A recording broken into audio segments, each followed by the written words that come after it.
Next up, at UFC Abu Dhabi. That's my Brazilian brother.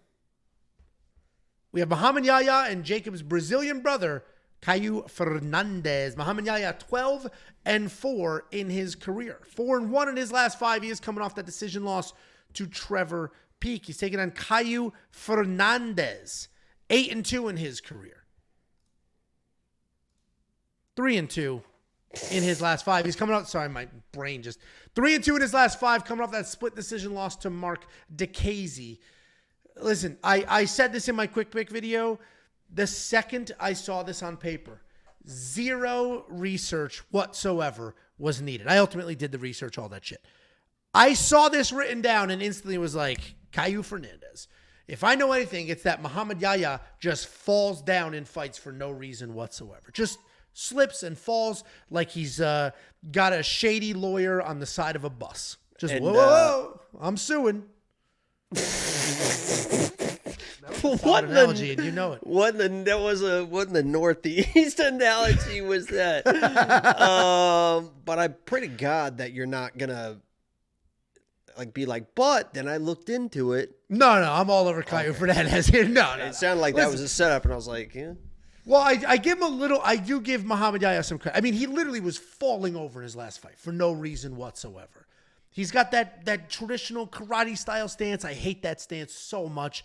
He'll bounce in and out.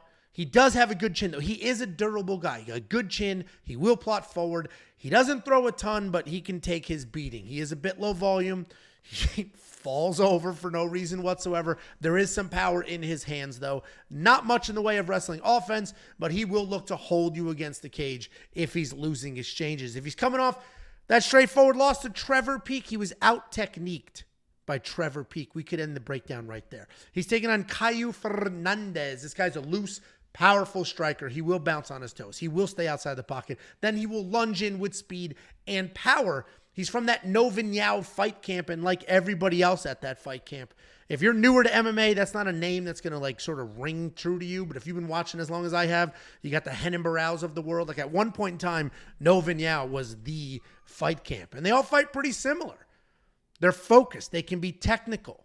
They are also flashy, dangerous on the ground, and all of those things. He's coming off that razor-thin loss to Mark DeCasey in his UFC debut.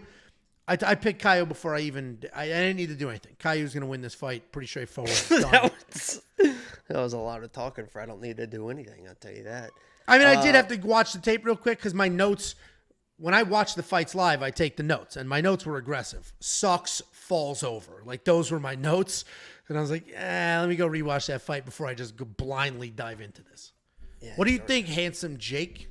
Yeah, I'm going Fernandes here. Obviously, he was I'm pretty sure he was a former lock of the week versus Mark DeCasey. I thought he was just going to be able to do what he needed to do on the feet, and then I thought he had the grappling, be able to get back and defend the takedowns. You maybe use some offensive grappling against a guy like DeCasey, and then he just spent too much time on his back. I think that was just a UFC debut type of thing. So yeah. I think Kauê in this matchup should be able to shine pretty much everywhere. If you watch Mohammad Yahya fight, I mean, it is like, you need to put your hands up. I mean, you need to. I know that you kind of got to the finish line against Trevor Peek because he was trying to wrestle and do all this stuff, and his shots are a little bit more telegraphed, right?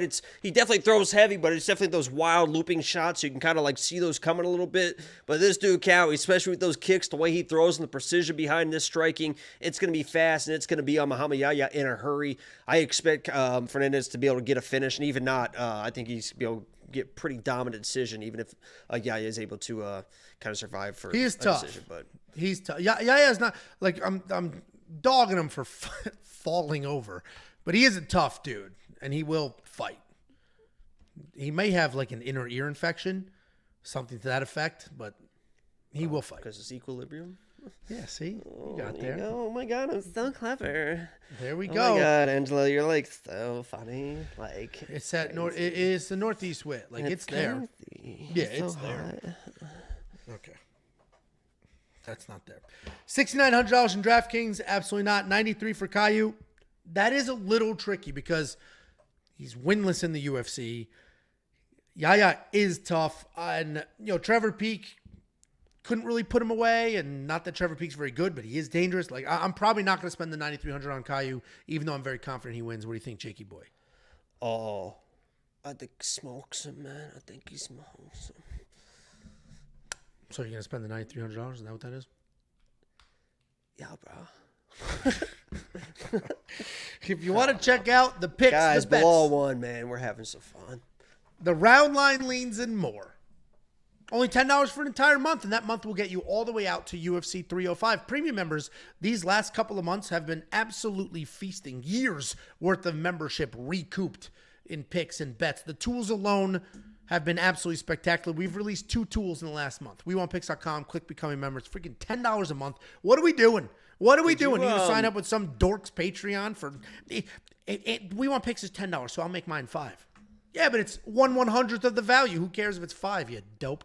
What's up, Jake? Sorry, Angry Ange. No, I was going to say, did you ever watch that first Leon and Bilal fight? I did, yes.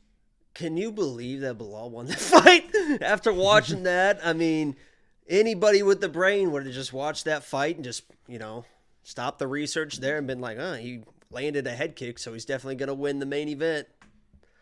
Not me. What's funny is you and I spoke just sort of offline before that, and you and I both were like, that fight was so long ago, and a lot of stuff has happened since then. Bilal is not the same guy.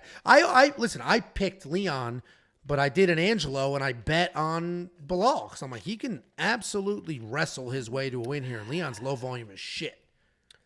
So that fight was over the second. He got that takedown 15 seconds in. Dumped him immediately, set the tone, and that was the end of that, which was quite enjoyable for me because the only bet I had on that fight quite enjoyable for this fat fucking bank account that I just moved to Brazil, and I'm living large down here. Excuse me, I got a text. Oh, there you go. Legend says the optimizer is mid. Legend doesn't realize that the optimizer just won somebody $16,000 this past weekend. The only thing he used was the optimizer.